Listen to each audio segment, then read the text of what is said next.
Olá a todos e bem-vindos a mais um webinar do PIN. Hoje o tema é o autismo e a sua evolução ao longo da vida.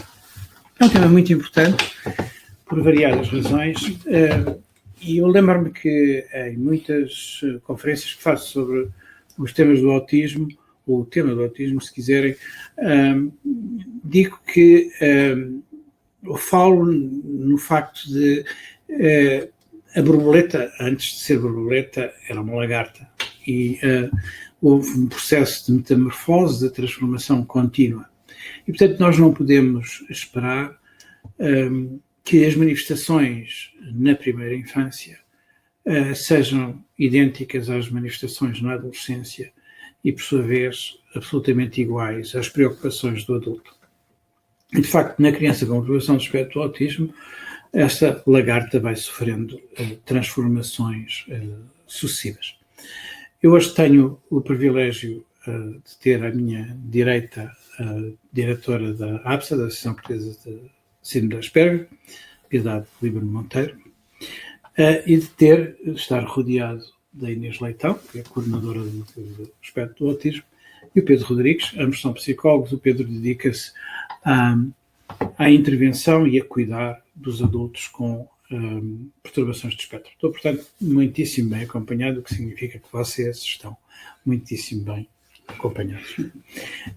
Eu começaria talvez pela minha direita, e talvez a Piedade me fosse importante desde já explicar sucintamente o que a APSA faz e qual é a sua experiência em relação com a Casa Grande em relação à inserção dos autistas, ou das pessoas com perturbação de espectro do autismo, quando chegam ao final da adolescência. Primeiro, muito obrigada, boa noite a todos e muito obrigada também por esta oportunidade. Há muito tempo não estávamos assim os quatro. Bom, e que é uma coisa que me dá muito prazer. Para responder à pergunta do Dr. Nuno, o que é que faz a APSA? A APSA tem uma missão, aliás, o Dr. Nuno sabe bem, porque eu considero o pai da APSA, tem a missão de, em primeira mão, sensibilizar e explicar à sociedade em geral, por várias formas, o que é isto da perturbação do espectro do autismo, neste momento, nível 1/ síndrome de Asperger, como eu costumo dizer, e sensibilizarmos através de palestras que fazemos, seminários, congressos, apoio aos pais, muito apoio à família, ajudar a família a aceitar e a explicar o que é isto, o que é esta perturbação, como é que se manifesta, e estratégias também para trabalharem com os filhos, igualmente na escola, e assim sucessivamente até, digamos, que estas crianças vão crescendo, minimamente acompanhadas em alguns casos. Portanto, o acompanhamento é feito na medida do possível e dependendo dos recursos de cada família e dos recursos que o Estado dá. A verdade é esta. O que acontece é que quando chegam à adolescência, é evidente, tal como começou o Dr. Nuno a falar, é evidente que nós não podemos esperar que estes jovens não cresçam, não tenham as mesmas manifestações de transformação ao longo do tempo, como todos os outros têm. Portanto, nós também temos que ter o cuidado de adaptar e de ir adaptando, digamos assim, a estrada à medida que eles vão crescendo. Esse é um trabalho que a APSA, de facto, se empenha neste momento a fazer, muito através do aparecimento, do crescimento deste grande projeto da APSA, que é a Casa Grande, e a Casa Grande nasce exatamente para colmatar a dificuldade e o grande buraco que há, o grande fosso que há, entre o fim da escolaridade e o início de uma vida ativa. Sendo que essa vida ativa pode ser a faculdade, um curso profissional ou uma profissão de algo que este jovem, rapaz ou rapariga, tenha esta apetência e seja ajudado a fazer este caminho. Portanto, esta Casa Grande é para jovens adultos a partir dos 16, 18 anos, não está tutelada pelo Ministério da Educação, tem sim uma parceria forte, é protocolada pela Segurança Social, portanto é uma resposta para todos, e nesta resposta o que é que nós fazemos? Identificamos, a equipe técnica identifica as capacidades primeiramente destes jovens, onde é que estão depois os pontos de sofrimento e porque é que eles não conseguem sozinhos este fim de percurso académico até ao 12º ano. É importante dizer que estes 3 últimos anos de académicos são muito importantes e são muito descuidados ainda pelo Ministério da Educação, na minha visão, porque não são acompanhados. Os jovens deviam, durante estes 3 últimos anos, o chamado PIT, o plano portanto, de transição para o fim da escola, para a vida adulta, não são acompanhados, e então aqui a APSA tem o papel de quase que de intermediário entre o jovem, a escola, a família. Quando eu falo no jovem, falo sempre na família. O nosso projeto não vive sem o empenho da família. E depois fazer a ponte com a comunidade. A comunidade, que pode ser a faculdade, como já disse, pode ser um curso profissional ou pode ser a empregabilidade. E aqui entra o fio condutor neste momento da APSA, porque realmente arriscámos, acreditámos, como sempre, e vimos que era possível. É possível integrar em contexto de trabalho seriamente as pessoas com autismo, este tipo de população de autismo que estamos a falar. É possível. É difícil, mas não foi difícil com a escola, é este o nosso raciocínio. O que é que nós fizemos com a escola? Fomos sensibilizar, fomos explicar, fomos acompanhar exatamente igual, num patamar superior, com as empresas. Ninguém recebe ninguém, mesmo que tenha o maior curso do mundo e o maior diploma, sem saber minimamente como é que é aquele jovem. Por isso é que há uma entrevista. Só que nos nossos, a entrevista tem que ser altamente preparada. E é preparada individualmente. O que é que eu quero dizer com isto? Nós preparamos o mundo do trabalho, preparamos a empresa que recebe, a nossa empresa receptiva que nos recebe, a nós, APSA, para fazermos este trajeto de ponte com este jovem, e nós preparamos a empresa para receber o João, o António ou o Manuel. Não preparamos a empresa para receber um jovem na Casa Grande, não é? O casamento aqui é perfeito. Não quer dizer que resulte sempre, e ainda bem que não resulta sempre. Mas é perfeito no sentido de, primeiro tem que ser um win-win. Não há o coitadinho e vamos lá fazer o jeito a uma IPSS, não é? É um compromisso protocolado, é um compromisso assinado pela APSA e pela empresa. O jovem recebe sempre as informações das suas funções, identificando as suas dificuldades. Portanto, se ele funciona mais com aspectos de informação visual, é este tipo de adaptação que a empresa e o supervisor dele diretamente vai fazer. A empresa, por outro lado, conhece exatamente quais são as particularidades deste jovem e está preparado para, se um dia chove, não vale a pena sequer dizer bom dia, não é? Ou se um dia ele vai de barreta enfiado na cabeça com a pala para baixo, é porque a coisa correu mal. Portanto, e depois há uma interligação permanente, quando necessária, entre a APSA e a empresa. Aliás, o que as empresas nos dizem é que o que sentem é o grande apoio e vão à vontade para este projeto, porque sentem que, a um clique de um telefonema, a supervisora, a responsável por processo daquele jovem, está disponível para. Portanto, neste aspecto, isto é basicamente e muito resumidamente o que nós fazemos. Capacitamos o jovem para o trabalho e o emprego para receber o jovem. De outra maneira não é possível. A parceria e a colaboração, melhor dito, entre a APSA e o PIN tem sido, desde o início, a Piedade atribui-me sempre a paternidade da associação, e eu reconheço que tive um papel importante no lançamento, mas sou daqueles pais que depois abandonam o filho. Não ao seu belo prazer, mas estou lá sempre que sou preciso, e o PIN está lá sempre que é preciso a colaborar. E já voltamos ao Pedro. O Pedro tem também uma experiência muito grande de inserção profissional e de trabalho com jovens universitários com síndrome de Asperger. Mas antes disso, tenho aqui uma outra senhora, e portanto, ladies first. Nós já tivemos um webinar sobre autismo, em que falámos dos aspectos mais da infância, e portanto eu não creio que neste momento isso seja verdadeiramente o foco da nossa conversa, mas aspectos menos conhecidos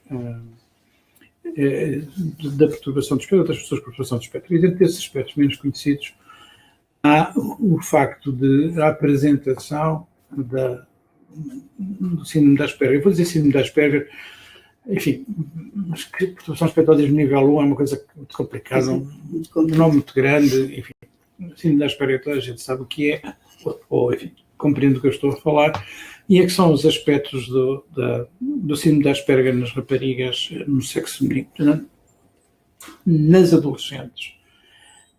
Eu digo a toda a gente, nas palestras que faço, que há muito mais rapazes que raparigas, mas estou convicto que a diferença não é tão grande quanto se apregoa. Porque eu acho que as raparigas não são diagnosticadas. E vou perguntar à Inês porquê é que elas não são diagnosticadas. Bom, alguns rapazes também não, mas porquê é que as raparigas são ainda menos diagnosticadas? Olá, boa noite a todos. E obrigada também por esta oportunidade, não é, de estar aqui convosco mais uma vez. As raparigas parecem ser de facto menos diagnosticadas e, portanto, essa percentagem, essa proporção entre rapazes e raparigas é provavelmente muito menor do que aquilo que se tem dito ao longo do tempo. Menos diagnosticadas porque a apresentação das suas características tende a ser mais subtil e, portanto, menos visível aos olhos dos outros. Isto leva a que passem despercebidas ao longo da sua infância, também muitas vezes ao longo da adolescência, ou pelo menos em parte da adolescência, e a terem um diagnóstico muito tardio. Muitas vezes já não pelas características mais associadas a uma perturbação do espectro do autismo, mas sim a outras perturbações que já são quase como uma consequência dessas características, como uma perturbação de ansiedade, uma alteração de facto do humor e, portanto, uma depressão, que isso sim é muito mais visível, a sua sintomatologia, e que leva à procura de ajuda. Voltando aqui um bocadinho ao que estava a dizer, tanto esta subtileza das características ou algumas particularidades, portanto, neste diagnóstico, e queria de facto reforçar que quando nós temos uma menina, portanto, que tem características de uma perturbação do espectro do autismo muito marcadas, muito acentuadas, muitas vezes também com um déficit cognitivo, aí o diagnóstico é muito mais fácil e não há esta diferença em relação aos rapazes. Portanto, quando nós evoluímos, digamos assim, para uma maior funcionalidade e para um maior nível de capacidade intelectual, aí sim começa a haver esta diferença no diagnóstico entre rapazes e raparigas. E as raparigas tendem a ter uma maior, ou parece, não é, que os estudos também nos vão indicando, e a experiência clínica, motivação social, uma maior capacidade de observação, são muito observadoras, e de capacidade de imitar comportamentos sociais, imitar gestos, imitar o comportamento, o que é que se deve fazer, o que é que se deve responder. Portanto, no fundo é... Tem um guião, mas Aliás, eu lembro perfeitamente de uma jovem adulta, já que eu avaliei, e portanto que só nessa altura é que foi realizada uma avaliação, através do irmão, ou seja, o irmão é que tinha características mais marcadas, muito mais novo, e ao ter ido a uma consulta, ela também percebeu que afinal tinha muitas das características que estavam ali a ser avaliadas. E nesse sentido, pronto, depois foi feita uma avaliação e ela dizia muito claramente que tinha a noção clara de que tinha reparado que os professores usavam muitos gestos, não é? Tal como eu faço a falar. E questionava-se, mas porquê? Porque estes gestos todos, mas se eles fazem, é porque deve ser para fazer. E foi aprendendo a fazer alguns destes gestos enquanto falava. E essa mesma jovem também dizia que não gostava nada quando tinha visitas em casa e de ter de ficar naquele convívio social, mas ela usava mesmo a palavra guião. Mas, ok, eu aprendi o guião, sabia o que dizer e como estar, e ali ficava durante algum tempo. E, portanto, aquilo que nós usamos, não é, muito agora como também uma expressão para explicar esta subtileza, é a camuflagem, ou seja, as raparigas têm uma maior capacidade para camuflar, mascarar as suas características e, portanto, com esta observação, imitação, e, portanto, passam despercebidas, até porque também tendem a ser, digamos, mais tímidas, um comportamento mais inibido, que num contexto de uma sala de aula, sendo boas alunas e correspondentes, passam completamente despercebidas. Portanto, o diagnóstico é muito mais tardio, muitas vezes. É engraçado. Posso dar um exemplo de uma senhora que eu vi recentemente, mãe de uma criança com perturbação do espectro. ela própria com síndrome de Asperger, mas devo dizer que ela sentia-se muito confortável com a sua pele. Dizia, eu não me importo nada de ser assim, estou tranquila assim, mas dizia-me ela, uma das coisas que eu nunca percebia, porque eu ia ao hospital, por uma razão qualquer de saúde, e as pessoas estavam acompanhadas e eu perguntava, mas porquê? Mas porquê que... Então, o que é que há outra pessoa a fazer? Não é? Que é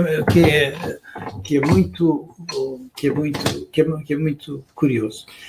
Eu anotaria dois aspectos que eu acho que passam muitas vezes despercebidos e que se prende com o facto, e Inês disse uma coisa muito importante, que é o síndrome de Asperger não tratado, não acompanhado, muitas vezes, queria que o Pedro comente isso, muitas vezes desemboca num final infeliz, quer dizer, num final de sofrimento, nomeadamente depressão, interrogação e até suicídio. Não é? O suicídio está a aumentar claramente nas perturbações do espectro.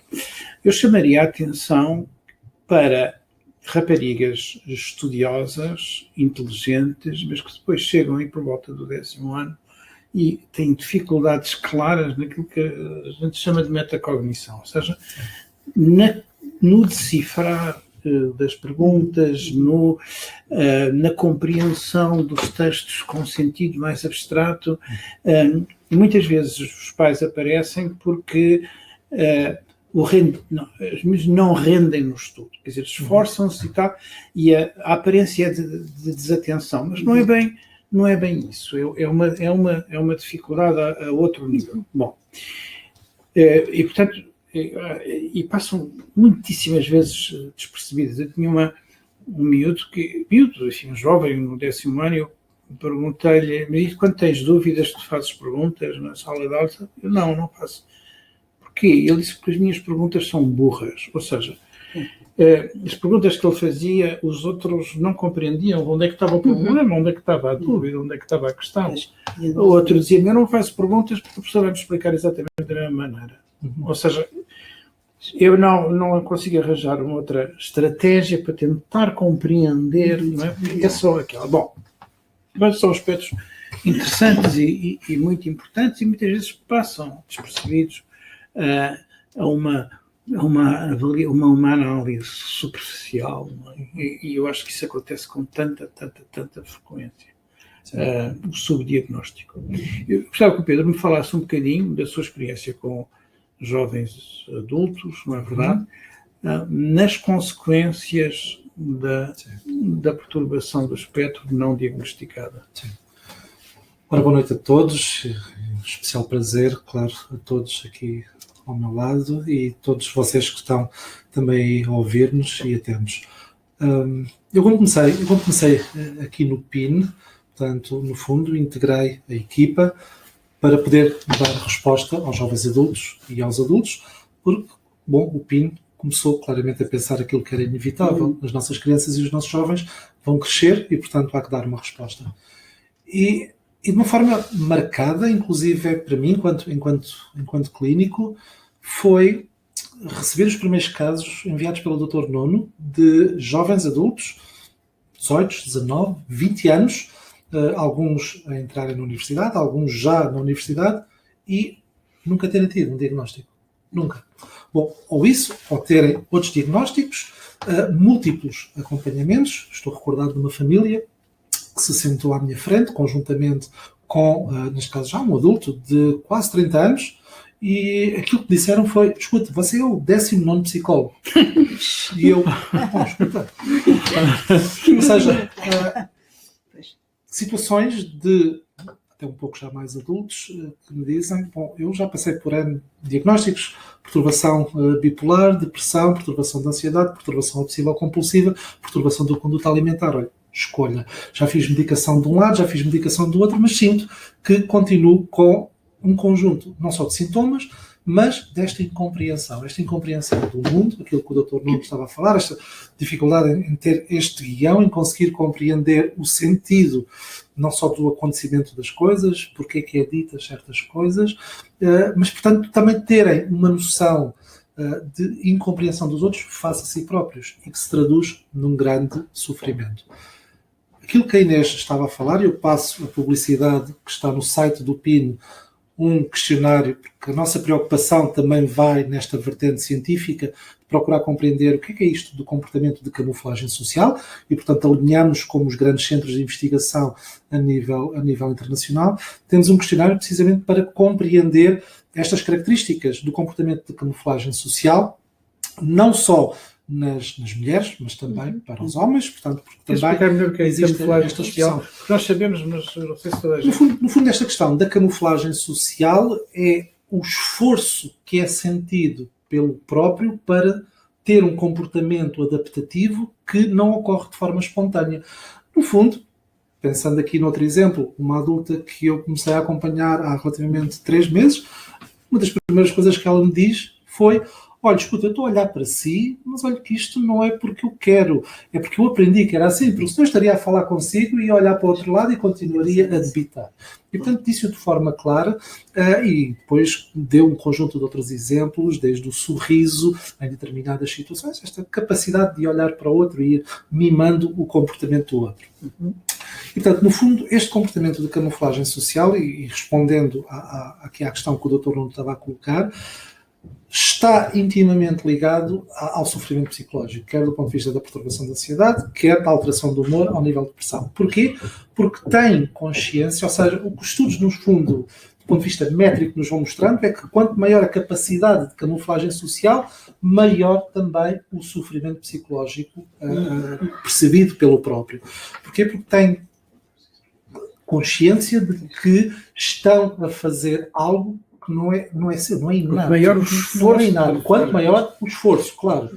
E, portanto, muitas vezes, aqueles que acompanho já há mais tempo aqui no PIN, que foi apanhando este percurso 19, 20, 21, 22, verifico que, à medida que há algumas características mais nucleares e com maior impacto e com maior gravidade vão diminuindo enquanto benefício da psicoterapia, mas também do ponto de vista da intervenção farmacológica, verifico também um aumento até do ponto de vista da sintomatologia depressiva, ou seja, neste sentido de que começa a haver uma outra capacidade de consciência do que é que eu não sou capaz de fazer face aos outros.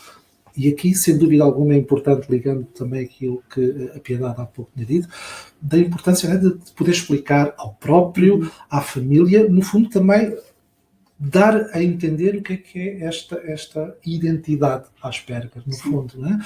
E, portanto, demonstrar que não há aqui esta estranheza não é um extraterrestre, não é uma pessoa diferente neste sentido, que é diferente na forma em que todos nós somos diferentes, mas que são um conjunto de características próprias que o definem enquanto pessoa. Mas sim, o sofrimento está em muito aqui associado a esta. Bom, não são identificados, não são diagnosticados, não fazem o acompanhamento devido do ponto de vista psicológico e médico, e como tal há todo um agravamento. Muitas das nossas crianças e jovens são vítimas de bullying. E, portanto, no fundo, o que vão desenvolvendo ao longo dos 12 anos de escolaridade obrigatória, passo o lugar da expressão, é de que o mundo é um lugar ameaçador. Ponto. Muitas vezes, pegando aqui na universidade, quando lhes é falado da possibilidade de irem para a universidade, não me venha falar disso. Eu sofri 12 anos. Mais 3, mais 4, não quero, obrigado. E, portanto, já para não falar de outras questões, que eu penso que mais à frente iremos falar, desta questão da transição, mas, ou seja, no fundo há uma expressão muito grande de sofrimento que foi sendo aprendido. Não é por acaso que há desenvolvimento em muitos jovens com síndrome de Asperger para uma perturbação da personalidade mais paranoide. Portanto, esta questão de, doutor, eu estou sempre de pé atrás nas relações, sempre. Nunca confio nas pessoas porque, bom, no fundo vão dando um conjunto de exemplos de que foram traídos pelos amigos, pelos colegas, pelos professores, alguns familiares até. E, portanto, sim, há aqui uma panóplia, um conjunto muito grande de outras perturbações associadas, quer enquanto comorbilidades psiquiátricas e enquanto consequência da própria forma como o próprio se percepciona a si, e ao outro, e a si na relação com o outro e com o mundo. Então, sim. Muito bem. Eu achei interessante a referência ao bullying, porque... mas porquê é que foi aquela criança escolhida? Essa é uma interrogação que eu muitas vezes me faço. E aquilo que eu tenho assistido, embora isso obviamente não desculpe nenhum tipo de agressão, é que, em geral, as crianças que eu vejo que foram vítimas de bullying são crianças com menores competências sociais, ou seja, são crianças com menos capacidade para arranjar amigos que os protejam. São crianças que, de alguma forma, são vividas pelos outros como sendo diferentes, como não pertencendo à nossa tribo, como não gostando do que a gente gosta, como sendo desajeitadas ou desarmoniosas, como não tendo jeito para o desporto, como sendo nerds, ou sendo, enfim outros adjetivos. E, portanto, essa sensação de diferença faz com que o grupo, não é verdade, rejeite, não é? E se comporte de uma maneira agressiva e que faz sofrer. Quero voltar à Piedade para lhe perguntar: os miúdos com síndrome de Asperger são vulneráveis. Eu não digo que eles são frágeis, mas são vulneráveis.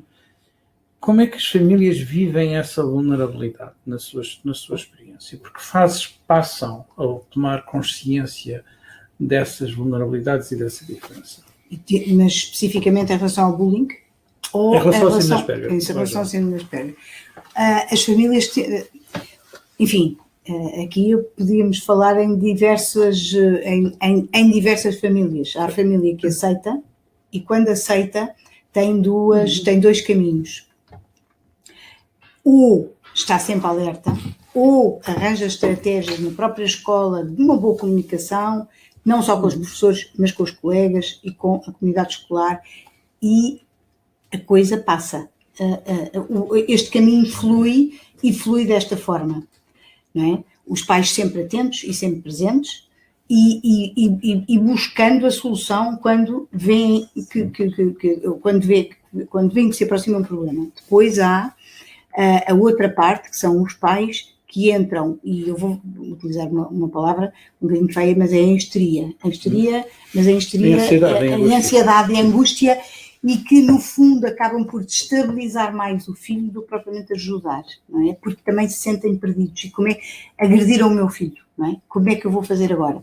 Muitas vezes têm, penso eu, e isto é recíproco, uma má comunicação, uma má forma de comunicar isto com o professor, o que imediatamente constrói uma barreira em vez de uma ponte, para se perceber onde é que está o agressor, porque é que isto aconteceu. E também o outro caminho é sobre proteção, que eu acho, não tenho nada a queixar, não é? Mas sinto que é muito, também igualmente sofredor, porque nem os pais nunca estão à vontade quando a criança está na escola, nem a própria criança consegue arranjar defesas, nem ninguém lhe ensina defesas, não é? Para ela poder minimamente defender-se ou então afastar-se do problema. Portanto, eu gostava contudo de sublinhar aqui uma coisa, porque acho que é importante. Muitas famílias me chegam dizendo: os meus amigos, a minha família diz que ele é assim porque eu o protejo demais. Ninguém é assim por ser protegido demais. Ele é protegido eventualmente demais porque os pais têm uma percepção de uma vulnerabilidade e de fragilidades que o resto da família não vê, nem quem não o conhece bem na intimidade. Porque, evidentemente, todos nós crescemos para a autonomia. Quer dizer, é isso que os pais desejam. A enorme satisfação é quando a criança começa a dar os primeiros passos, ou seja, começa a ter a possibilidade de se afastar de nós. Não é? Na verdade, portanto, e quando as crianças não precisam dos pais, dão-lhes um pontapé no rabo.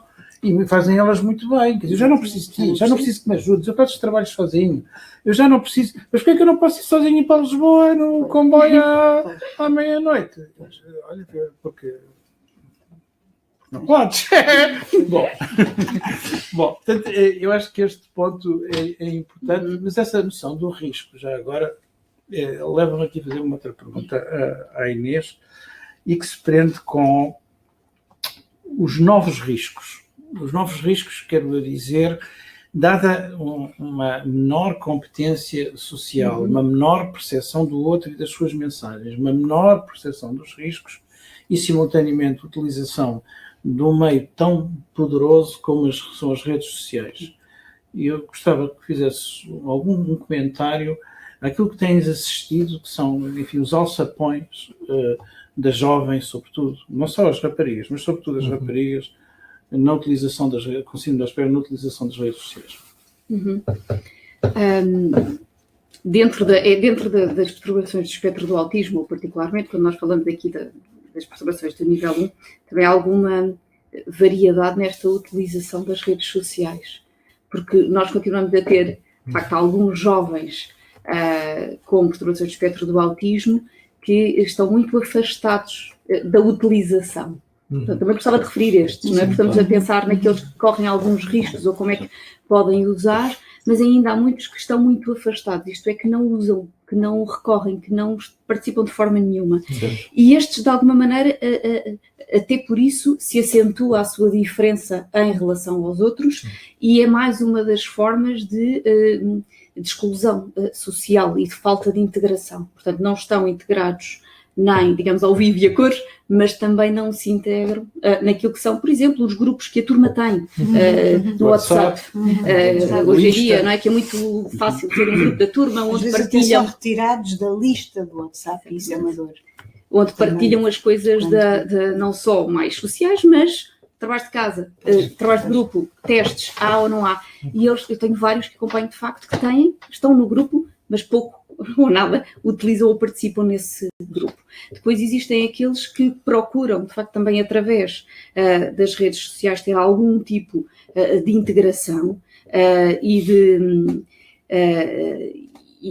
de fazer alguns amigos. E aqui estaríamos muito tempo também a falar. Correm também mais riscos, porque se a sua dificuldade em identificar no dia-a-dia algumas das pistas sociais, decifrar mensagens, o seu déficit nas competências sociais de 1 para 1 ao vivo, se já existe esta distância de uma mensagem, de uma comunicação que é muito mais, de facto, que pode ser, passa muitas vezes por essa mensagem mais até escrita, que não se vê o outro, pode não se ver o outro, pelo menos, em alguma fase inicial de relacionamento, leva ainda ter uma maior dificuldade em perceber quem é que está do outro lado. O que é que isto quer dizer? E, portanto, também há vários jovens, rapazes e raparigas, mas falando das que acompanho, que efetivamente se envolvem em alguns relacionamentos, correndo estes riscos, não só de quererem ter alguém com quem se relacionar, e é muito mais fácil desta forma, via net, digamos assim, online, mas ainda com muito menos capacidade para decifrar o que está do outro lado e, portanto, correndo de facto riscos de virem das intenções e de haver um abuso e de haver um relacionamento. E subtraídos à vigilância dos pais. Pois, Porque são presenças virtuais e muitas vezes capazes de ceder imagens de si mesmas. O que é muito fácil. Portáteis. Ou seja, eu passo a poder estar em qualquer lado, já não é aquela coisa de estar em casa, ou na mesa da sala enquanto os pais veem televisão e vou deitando o olho para ver o que é que o meu filho ou a minha filha está a fazer. Ou em qualquer lado, tenho dados móveis e posso aceder.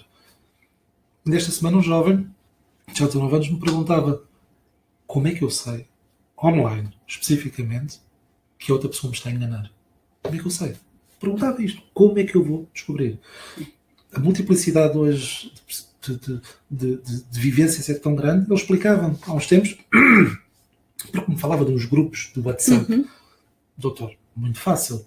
Portanto, nós convidamos outros para os grupos. Ou seja, por exemplo, aquele grupo onde eu estou do sítio X, disseram-me, olha, tu é que ias ficar lá bem naquele grupo. E então adicionaram e eu passei a estar num grupo com mais 100 ou 200 pessoas. Não faço ideia que eles são. E, portanto, vou trocando conversas com uns e, portanto, encontro mais vezes com uns e com outros e depois, vai acontecendo toda uma multiplicidade de coisas. Parece haver aqui alguma proteção para os rapazes e que, no caso aqui das raparigas, mais grave. Não é por acaso que a comunidade internacional vem, inclusive a Organização Mundial de Saúde, também vem chamando aqui a atenção para estas mulheres de síndrome de Asperger como propensas a serem, em maior número, vítimas de violência sexual. E, portanto, sim, é importante. Muito bem. Os nossos espectadores não sabem, nem podem saber, mas por detrás desta câmara está um jovem barbudo o chamado Dr. João Faria, que é um psicólogo e que, juntamente com o Dr. Pedro Rodrigues, trabalha no núcleo de utilização da internet e tem um particular interesse na dependência dos videojogos, que é um tema que está absolutamente na berra. E, portanto, eu gostava muito que o Pedro, que tem esta experiência, dado que o João está silenciado daquele lado, nos fale do impacto deste problema, se efetivamente é uma dependência igual às outras dependências. Alguém, hoje, a minha mulher dizia-me que tinha visto um artigo no Expresso que dizia que este jogo que está agora muito na moda, Fortnite era como a heroína. Eu acho a comparação meio espatafúrdia, mas de qualquer maneira terá pontos de semelhança, mas também pontos de divergência. Eu gostava muito de falar sobre isso. Bom, tem pontos de semelhança. Ainda esta semana também foi publicado um estudo, depois vamos ter aqui uns estudos, mas enfim, que no fundo pegou em homens com comportamentos de dependência aos videojogos pela internet e homens que não têm este comportamento de adição aos videojogos e, portanto, colocou-os sobre uma técnica neuroimagilógica, ressonância magnética funcional, a procurar perceber como é que a funcionalidade do cérebro ocorre nestes dois grupos. E aparecem um conjunto de áreas distintas.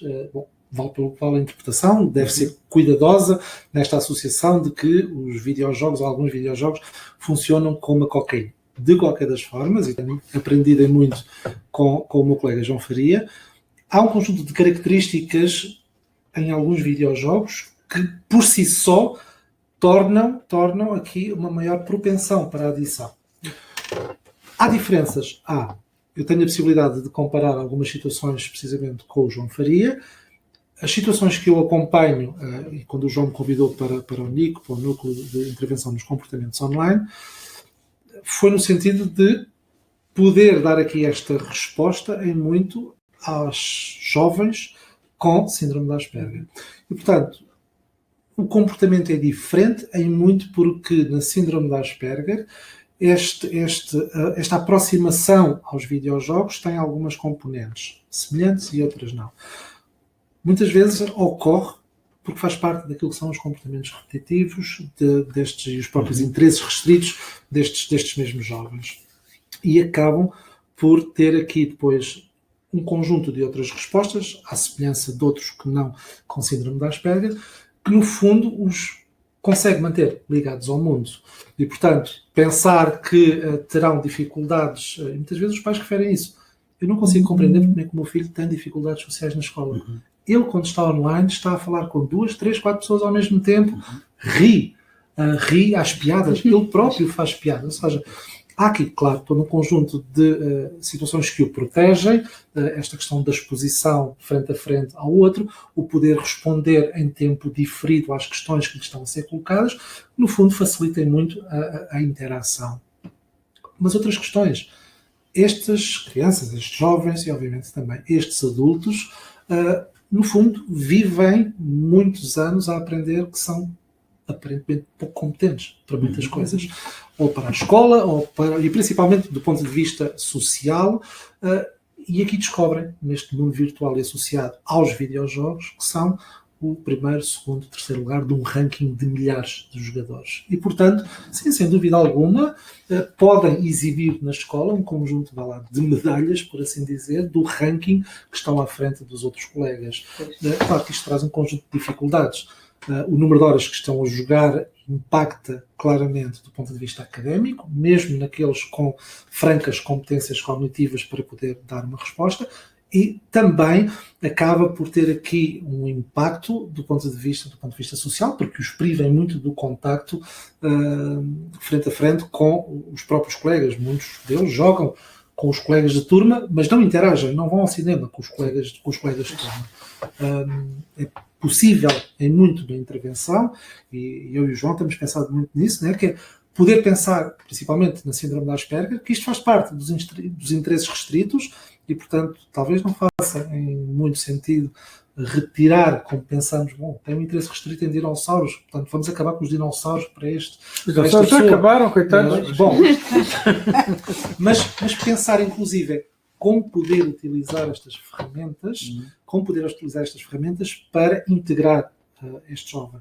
Não é por acaso que dia 16 de dezembro, passo novamente a publicidade, vamos fazer o PIN Game Day aqui no PIN. É o 3º ano consecutivo e eu lembro-me perfeitamente no primeiro dia de ver a cara de contentamento de alguns pais a verem nós a dizermos aos jovens, escuta, faltam 10 minutos para fechar aqui a sessão, vais ter que entregar o comando. E eles entregaram o comando e os pais, mas ele em casa não faz isso.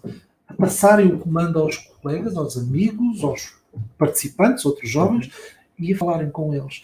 E, portanto, é preciso pensar nestas potencialidades destas pessoas, crianças, jovens e adultos, e perceber como é que nós os podemos integrar. Pensando aqui na questão da integração profissional, há países como a Espanha e outros exemplos, Estados Unidos, em que estes jovens, a capacidade de atenção ao detalhe, estão a ser utilizados para as empresas que criam os videojogos. Visionam erros que ninguém consegue visionar e estão ali horas e horas a ver aqueles vídeos porque têm uma capacidade de se manterem ali a fazer a mesma tarefa de forma repetida. E, portanto, é poder aproveitar aquilo que é muito bem instituição. Já lhe vou passar a palavra. Sim.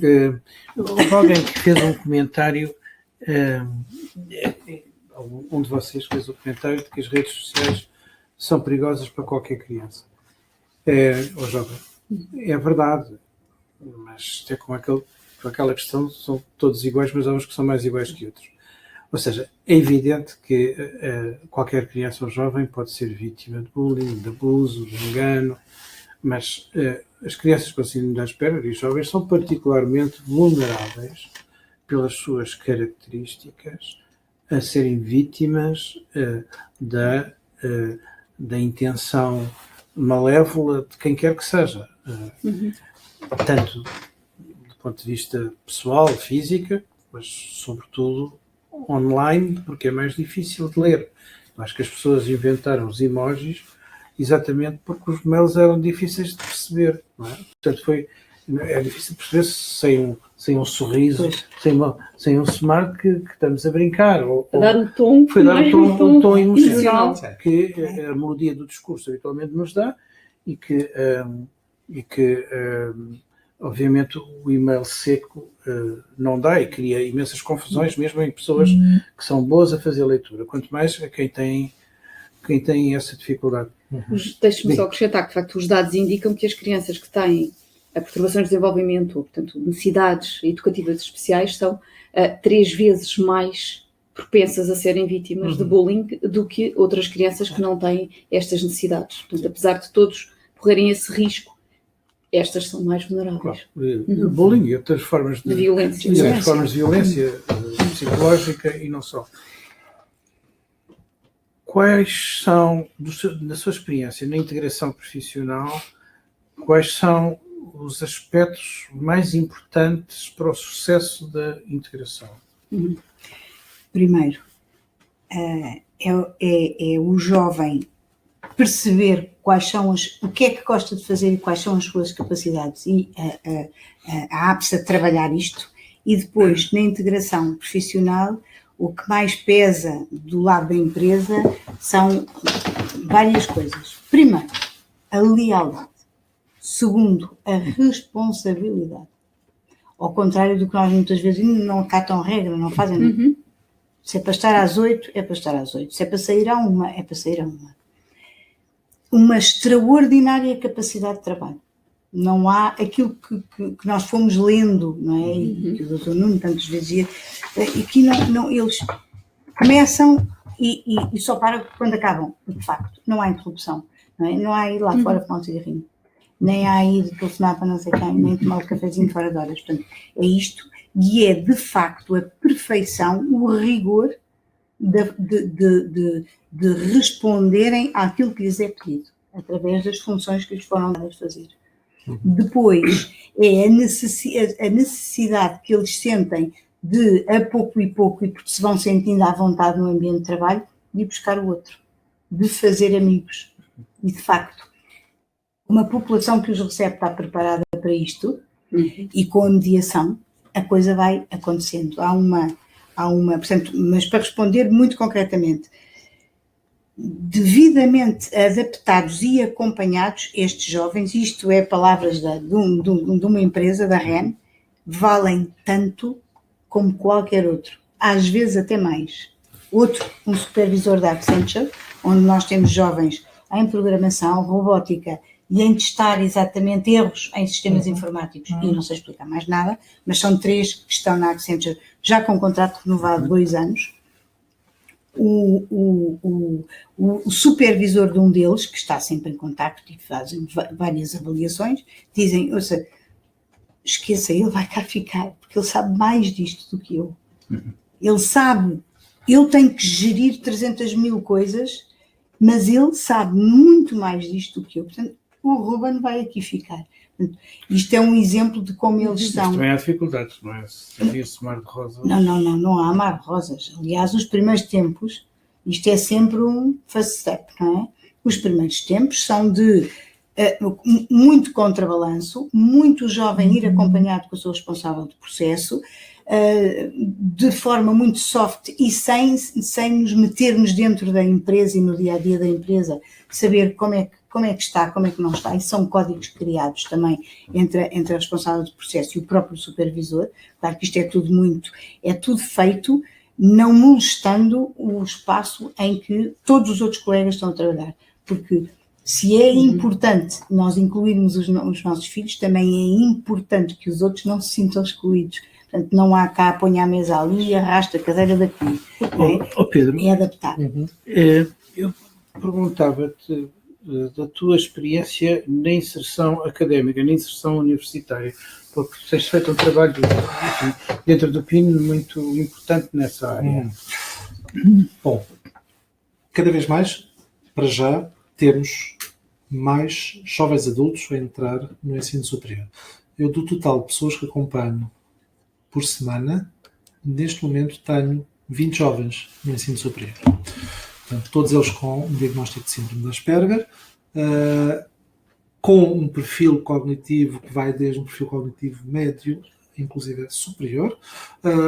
Portanto, jovens muito capazes desse ponto de vista cognitivo, mas com grandes dificuldades do ponto de vista social e da comunicação. Várias dificuldades são aqui identificadas. Uma delas é perguntarmos porquê é que não há um processo de transição entre o ensino secundário e o ensino superior. Portanto, haver uma ligação entre ministérios que passe esta informação. São pessoas que, numa boa parte das vezes, estão referenciadas. Portanto, é uma questão de passar para as universidades esta informação. Isto facilitaria em muito o processo. Depois, a informação não está divulgada da forma que seria desejável nas universidades. Os pais, os próprios alunos, no secundário, quando procuram nas universidades, veem em poucas universidades bons exemplos. Vai havendo, felizmente, cada vez mais. Eu diria que no próximo ano, 2 anos, vai haver uma mudança radical no ensino superior. Já o está a existir porque há uma própria adaptação, uma regulamentação que as próprias universidades fazem daquilo que é a legislação existente nos outros níveis de ensino anteriores e procuram fazer esta adaptação. Mas não há depois uma divulgação, não há um trabalho conjunto e, como tal, acaba por haver inúmeros jovens que não entram. Os que entram, a percentagem dos estudos vão apontando para uma desistência a nível de 60% do ensino superior, um número muito grande. Muitos dos que eu acompanho vão migrando de cursos para cursos, de engenharia química para engenharia mecânica, para engenharia... Enfim, ao ponto de depois acabarem por desistir e ficarem um pouco com esta ideia que não vão dar para nada, e os pais igualmente. Das faculdades que eu e a Inês também temos entrado em contacto, no fundo, há um desconhecimento sobre o que é a síndrome de Asperger, que características é que estes jovens apresentam. São jovens que desafiam o professor catedrático dizendo, peço desculpa, mas aquilo que está a dizer há uma enormidade de asneiras. Eu também desafiei o professor catedrático, que era o meu pai. Há muito trabalho que precisa de ser feito. Nós temos alguns manuais traduzidos para poder sensibilizar, informar a academia de quais são estas características dos jovens com síndrome de Asperger, que dificuldades, portanto, é que vão ter no espaço universitário e o que é que pode ser feito. É preciso um trabalho conjunto com coordenação de curso, com a própria universidade, mesmo até ao nível de topo de reitor, para que o próprio programa possa ser difundido para todos, inclusive para os pares. Há alguns projetos interessantes em que são projetos de tutoria, mentoria. O Instituto Superior Técnico já faz isso desde 1996, não é nenhuma novidade. Os próprios alunos mais velhos acompanham os alunos que entram pela primeira vez. E, portanto, no fundo, eu tenho alguns que acompanho que são do Instituto Superior Técnico e que têm essa possibilidade. Faculdade de Letras, por Sim, exemplo. é o gabinete do aluno em diversas A faculdades. Universidade de Porto, a Universidade do Nós Algarve. estamos a referir a algumas Não, estatísticas, sim, mas não, existem bons sim, exemplos. o não Instituto existem. Politécnico de Leiria, portanto, há um conjunto de vários. Estes alunos têm enormes dificuldades. O próprio facto do funcionamento em semestres. Eles, quando estão a começar a adaptar, muda de semestre. E, portanto, e agora? Outra vez a mesma coisa. O facto de receberem um comentário no trabalho está demasiado subjetivo, reformula. Não entregam. Eu não percebo o que é demasiado subjetivo, portanto, não entregam. Portanto, há necessidade de descodificar isto para os professores que os acompanham diariamente e, no fundo, perceber que sim, têm a possibilidade, como os outros, terminar os seus estudos superiores, bom, e poderem concorrer por um trabalho, como qualquer um de nós já o fez. E... É um desafio muito grande, mas simultaneamente um desafio absolutamente fascinante. Esta oportunidade que nós temos de poder melhorar a vida destes jovens e destas famílias. Posso dizer uma coisa? Claro. Em relação ainda à faculdade, há uma coisa muito interessante que se passa na APSA, e estou convencida convosco também. Nós somos alvo de muitos pedidos de trabalhos de fim de curso, por exemplo. Muito, acontece imenso na Nova. O que quer dizer, isto para mim dá uma alegria imensa, é como ir à escola falar destes assuntos, não é?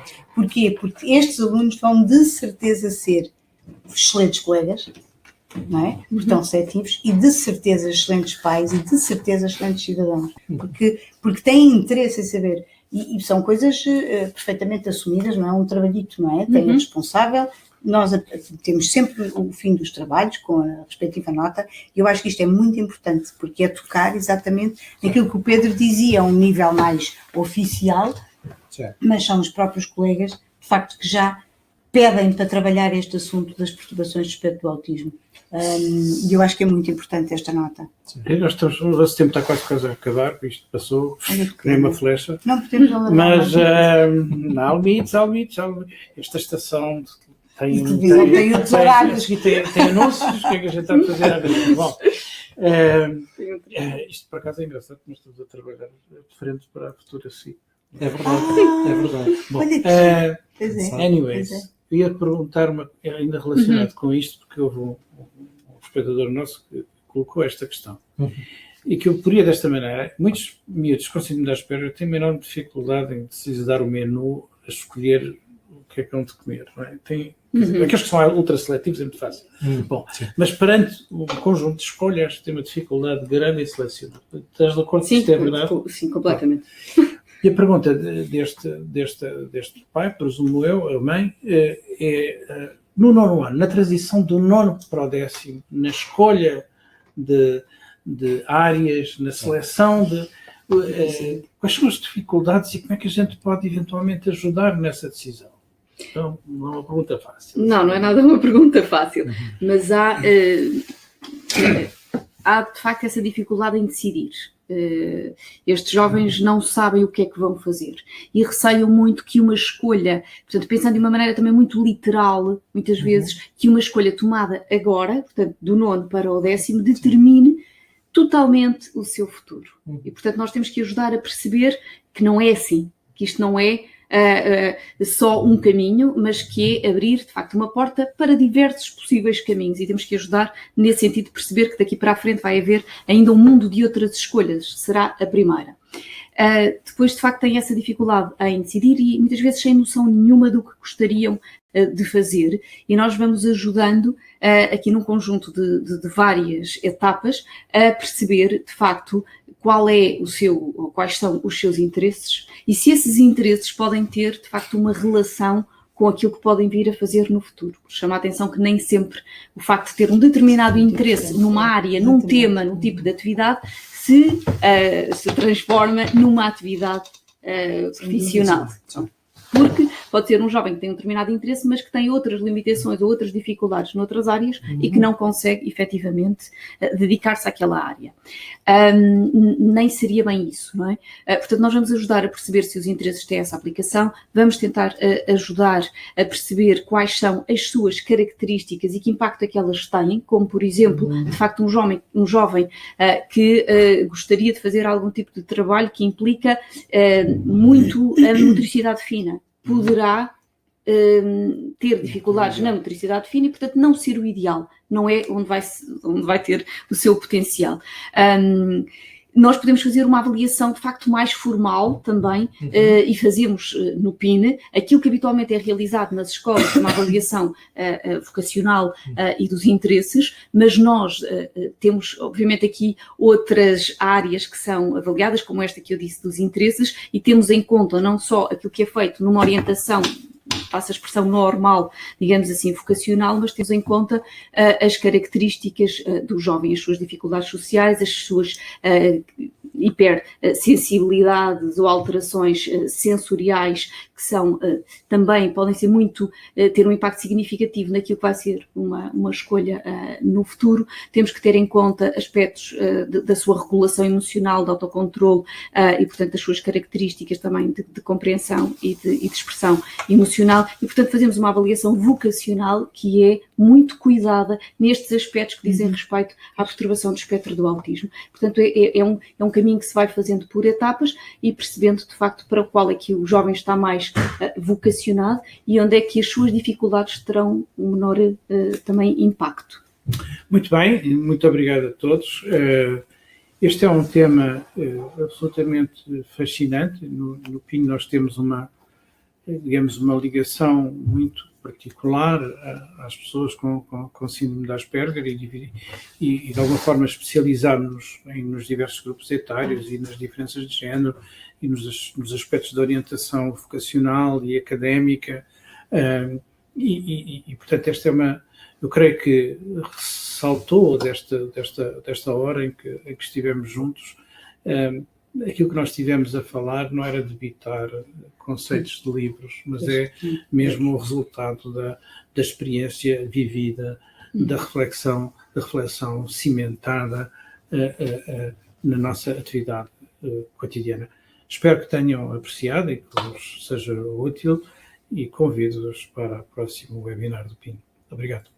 Obrigada, boa noite. Deus, boa noite.